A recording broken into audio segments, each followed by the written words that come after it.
কালকে হচ্ছে মহাশিবরাত্রি। তো মহাশিবরাত্রির দিনকে এই উপায়টা কিন্তু তোমরা করে দেখতে পারো, দারুণ ফল পাবে।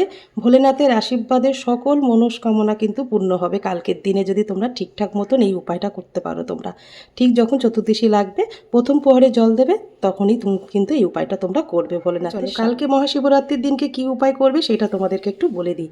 লাগবে একটা বেলপাতা, এর সাথে আরেকটা দিলেই কিন্তু তোমাদের সকল মনস্কামনা কিন্তু পূর্ণ হয়ে যাবে। তো এরকম চেষ্টা করবে একটা যেন মানে ফাটা ছেঁড়া না থাকে বেলপাতা নেওয়া।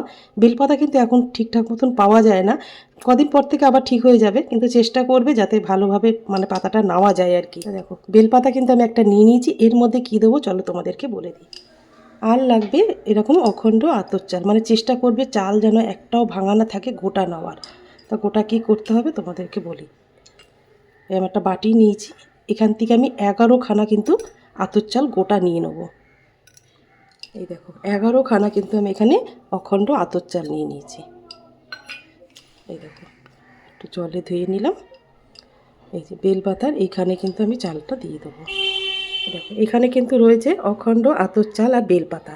এইবার তোমরা এইটা কিন্তু বাবার সামনে এরকম ধরে 11বার ওং নমঃ শিবায় মন্ত্রটা কিন্তু 11বার কিন্তু মন্ত্রটা জপ করতে কিন্তু একদমই ভুলবে না। 11বার জপ করবে আর পাতাটা বাবার সামনে ধরে নিজের মনস্কামনা জানিয়ে বাবার সামনে বাবার মাথায় এটা অর্পণ করে দেবে ওং নমঃ শিবায় বলে। এটা করে দেখতে পারো, দেখবে খুব ভালো ফল পাবে। সকল মনস্কামনা কিন্তু তোমাদের পূর্ণ হবে ভোলেনাথের। তোমরা কে কে করেছো আর কিরকম লাগলো উপায়টা অবশ্যই কিন্তু তোমরা কমেন্টে করে আমাকে জানাবে। ওম নমঃ শিবায়। হর হর মহাদেব।